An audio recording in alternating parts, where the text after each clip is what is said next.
ये जो anti smoke tower लगाया गया है, इसका सिस्टम क्या है, ये काम कैसे करता है? हवा में मौजूद पॉल्यूटेंट्स हैं उनको खींचते हैं। 1 घंटे के अंदर ये 50,000 क्यूबिक मीटर जो है हवा है वो अपने अंदर खींचता है, उसको क्लीन करता है और उसको हम दोबारा आबो हवा में एमिट कर रहे हैं। ये वो पार्टिकल्स हैं जो कि हम इनहेल कर रहे होते हैं। ये देख सकते हैं नाज़रीन, अगर आप मेरी फिंगर देखें तो इस टाइम ये यहाँ पे सूरत हाल है। अस्सलाम वालेकुम नाज़रीन, मैं हूँ आपका मेज़बान एहसन ज़फ़र और आप देख रहे हैं पब्लिक न्यूज़। नाज़रीन, मेरे कब में आप देख सकते हैं एंटी स्मोक टावर लगा हुआ है जो कि पूरे पाकिस्तान में एक ही मौजूद है। लाहौर में इसको रूडा इंडस्ट्रियल जोन में लगाया गया है। हमारे साथ इलेक्ट्रिकल इंजीनियर मौजूद हैं अयाज साहब, इनसे बात करेंगे और जानेंगे इसका सिस्टम क्या है। अस्सलाम वालेकुम। वालेकुम अस्सलाम। कैसे हैं अयाज भाई? ठीक है अल्हम्दुलिल्लाह, गुड। अयाज भाई, सबसे पहले तो बताएं कि ये जो एंटी स्मोक टावर लगाया गया है, इसका सिस्टम क्या है, ये काम कैसे करता है? इसका सिस्टम इस तरह से है कि हम इसमें जो हवा में मौजूद पॉल्यूटेंट्स हैं उनको खींचते हैं। इसके ऊपर हमने एक फ़ैन लगाया हुआ है जिसकी कुल जो गर्दिश की वो हद है वो है 50,000 क्यूबिक मीटर पर आवर, यानी कि 1 घंटे के अंदर ये 50,000 क्यूबिक मीटर जो है हवा है वो अपने अंदर खींचता है, उसको क्लीन करता है और उसको हम दोबारा साफ़ आबो हवा में एमिट कर रहे हैं, यानी कि एनवायरनमेंट को क्लियर कर रहे हैं। ठीक है। अच्छा, मुझे ये बताइएगा जो इसका डिज़ाइन है, इसको किस तरह से डिज़ाइन किया गया? चारों तरफ से ही फैंस लगे हुए हैं इसके? इसका डिज़ाइन इस तरह है कि इसके सिर्फ टॉप पे एक फ़ैन लगा हुआ है, क्योंकि वो देखा गया है कि किस तरफ कितनी लेयर स्मोक की मौजूद होती है, तो ताकि हम उस इलाके से, उस एरिया से, उस लेयर से हम स्मोक को यानी कि ज़्यादा से ज़्यादा पॉल्यूटेंट्स को खींच सकें और उसको क्लीन कर सकें।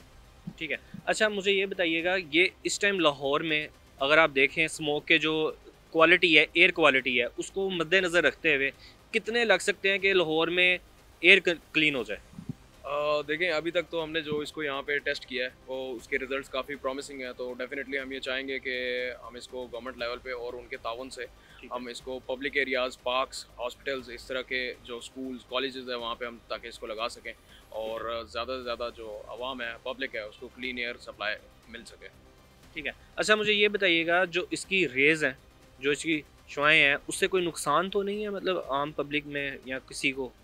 नहीं, इसकी रेज़ या इसकी शॉव से किसी किस्म का कोई नुकसान किसी भी पब्लिक को बिल्कुल भी नहीं है। अच्छा अयाज़ भाई, ये बताएं कि जो बिजली है ये कितनी कंज्यूम करता है और किस तरह से ये काम करता है? ये 600 वाट जो बिजली है वो कंज्यूम करता है। हम इसको टोटली क्लीन एनर्जी पे इस वक्त चला रहे हैं, सोलर पैनल्स के ऊपर, और इसकी जो कुल कंजम्पशन है वो 600 वाट है।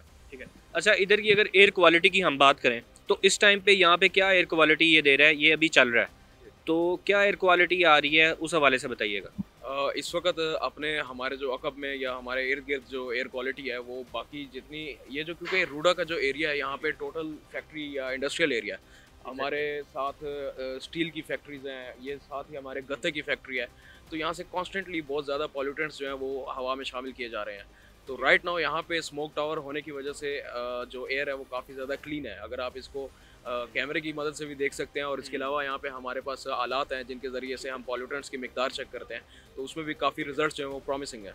अच्छा अयाज़ भाई, मुझे बताएं कि ये कितने एरिए की जो एयर है उसको क्लीन कर सकता है एक वक्त में? देखें, इसकी जो फ़ैन की गर्दिश की टोटल जो हद है वो है 50,000 क्यूबिक मीटर पर आवर। तो इसके अलावा जो इसका लगभग, क्योंकि इसके ऊपर नेचुरल एयर का बहुत ज़्यादा इफेक्ट है, जहाँ से एक तरफ से गंदी हवा आ रही है, इसको वो एक मरतबा क्लियर कर रहा है, वो पीछे से कॉन्स्टेंटली गंदी हवा दोबारा आके शामिल हो जा रही है। तो इसका जो हम कह रहे हैं कि अगर इसको हम 18 से 20 घंटे तक लगातार चलाएं तो ये 1 किलोमीटर रेडियस के अंदर अंदर जो है वो क्लीन एयर सप्लाई कर सकता है, डिपेंडिंग ऑन जो नेचुरल एयर की डायरेक्शन है। ठीक है। अच्छा, इसको कम और ज़्यादा भी कर सकते हैं? जी, इसको बिल्कुल कम और ज़्यादा भी किया जा सकता है। अच्छा ठीक है। कोई ख़ास जगह यहाँ पे है जहाँ पे ये लगाया जाएगा, या मतलब घर पे भी लगा सकते हैं आप, किसी यूनिवर्सिटी में भी लगा सकते हैं, स्कूल में लगा सकते हैं, कोई या ख़ास एक जगह मुख्तस की गई है इसके लिए? देखें, इसके हमारे पास रैपिडेव प्राइवेट लिमिटेड, हमारे पास इसकी मुख्तलिफ प्रोडक्ट रेंज है डिपेंडिंग ऑन कस्टमर की नीड। अभी जिस तरह हम EPA के ताउन से यहाँ पर मौजूद हैं, तो जिस तरह अगर हमारे पास कोई कस्टमर आता है, उसको कोई नीड है कि उसने इस तरह अपने किसी खास इलाके में, जगह पे, हॉस्पिटल में, पार्क के अंदर ये लगाना है, तो उसके लिए डेफिनेटली हमारे पास मुख्तलिफ प्रोडक्ट रेंजेस हैं। हम इसको पाकिस्तान में टोटली मैन्युफैक्चर होने का हमें यही फ़ायदा है कि हम इसको किसी भी तरह से रीशेप कर सकते हैं। अयाज़ भाई, ये बताइएगा कि ये गवर्नमेंट के ताउन के साथ लगाए जा रहे हैं या अपनी कंपनी के ज़रिए ही ये लगा रहे हैं? देखिए, ये रैपिडेव का बिल्कुल अपना प्रोडक्ट है। इसके ऊपर हमने तकरीबन 1.5 साल के करीब काम किया है, R&D की है, और अभी राइट नाउ जाके हमने इसको एज एक प्रोडक्ट की शेप में हमने रिफॉर्म किया है, और हमने EPA के ताउन से इसको यहाँ पे प्रेजेंट किया है। उससे पहले हम इसको अपने तौर पे गुजरांवाला में, इस्लामाबाद में, लाहौर में टेस्ट कर चुके हैं और राइट नाउ अभी हम यहाँ पे मौजूद हैं। अच्छा, मुझे ये बताइएगा, कोई इसके साथ टेक्निकल असिस्टेंट की भी ज़रूरत है या ऑटोमेटिकली ये वर्क कर सकता है?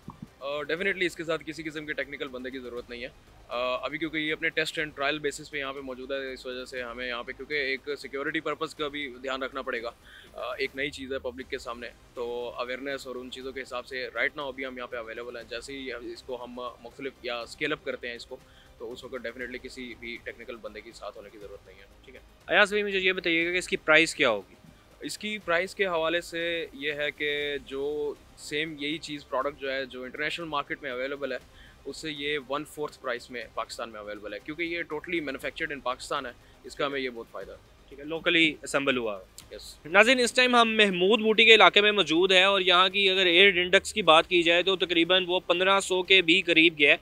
इस टाइम यहाँ की एयर क्वालिटी क्या है हम जानेंगे अयाज भाई से। अयाज साहब, मुझे बताएं कि यहाँ की एयर क्वालिटी की अगर बात की जाए तो इस टाइम पे क्या मौजूद है ये एंटी स्मोक टावर लगने के बाद?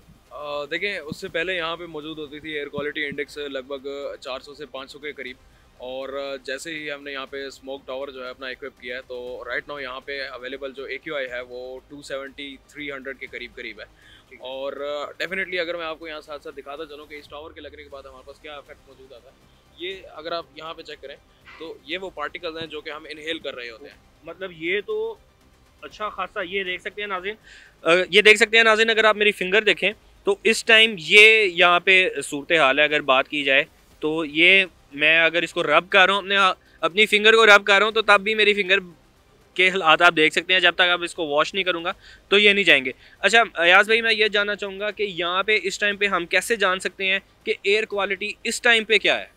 देखें, हमारे पास इसके मुख्तलिफ अपने भी आलात लगे हुए हैं, और दूसरा EPA के भी यहाँ पे आलात मौजूद हैं जिनके ज़रिए से हमें AQI इंडेक्स या मुख्तलिफ जो पार्टिकल्स हैं उनकी मिकदार हवा में जानते हैं। तो अगर मैं अभी आपको दिखाता चलूँ कि यहाँ की राइट नाउ अवेलेबल AQI कितनी है, तो ये हमारे पास मुख्तलिफ सेंसर लगे हुए हैं जिनकी हम AQI देख सकते हैं कि जिस तरह अभी करंट AQI जो है वो 301 है, और अगर हम पिछले एक घंटे की कांस्टेंट जो एवरेज AQI देखना चाहें तो वो 249 है। यानी कि पिछले एक घंटे में इतनी कांस्टेंट AQI रही है 249, 255, यानी कि 250 के करीब रही है, जो कि यहाँ पे काबिले मतलब कि इम्पॉसिबल सी एक बात दिखाई देती थी इस टावर से पहले, क्योंकि यहाँ पे जो ये सारा का सारा जो एरिया वो इंडस्ट्रियल एरिया है, वहाँ सामने डंपिंग साइट है लाहौर की सबसे पुरानी, और यहाँ साथ ही हमारे अकब में फैक्ट्रीज़ हैं जो कि थ्रू आउट द नाइट बिल्कुल अपना काम कर रही होती हैं, और वो पॉल्यूटेंट्स जो हैं वो हवा में एमिट कर रहे हैं, और काफ़ी ज़्यादा डेंजरस वो एक एलिमेंट है हमारे लंग्स के लिए। और अगर हम इसको बात करें कि डेफिनेटली जो पल्मोनोलॉजिस्ट या ENT स्पेशलिस्ट हैं वो रेफ़र करते हैं कि अपना मास्क वगैरह इन एरियाज़ में यूज़ करें, तो यहाँ पे लेकिन ऐसी सूरत हाल मौजूद नहीं है। और अभी जिस तरह मैंने आपको दिखाया कि टावर के लगने के बाद के क्या असरात थे और लगने से पहले के क्या असरात थे, तो डेफिनेटली जो हमारे रिजल्ट्स हैं वो यहाँ पे काम कर रहे हैं, काफ़ी प्रॉमिसिंग है। ठीक है। अच्छा, अगर हेल्थी एयर की बात की जाए तो मेरे ख्याल से वो 150 से भी कम है। बिल्कुल, डेफिनेटली जो हेल्दी एयर की अगर बात की जाए तो वो 80 से 120 के दरमियान कहा जाता है, और अभी यहाँ पे राइट नाउ हमारी जो AQI है वो है 250 के करीब। 250। अगर जैसे बात की जाए, इस टाइम हम इंडस्ट्रियल एरिया में मौजूद हैं, अगर वैसे हम गुलबर्ग वाले इलाके में जाते हैं या DHA वाले इलाके में जाके इसको लगाते हैं तो हेल्दी एयर हम ले सकते हैं। एग्जैक्टली अगर हम किसी ऐसे इलाके में जाते हैं जहाँ पे ऑलरेडी जो है एयर में काफ़ी ज़्यादा कम पार्टिकल्स मौजूद हैं, जो मुदर सेहत पार्टिकल्स हैं वो काफ़ी कम मिकदार में मौजूद हैं, तो डेफिनेटली हम वहाँ पे और ज़्यादा एयर को क्लीन करेंगे, तो यानी कि वहाँ पे एक इससे भी ज़्यादा हमें हेल्दी एयर मिलेगी। बहुत शुक्रिया आपके वक्त का जी अयाज भाई।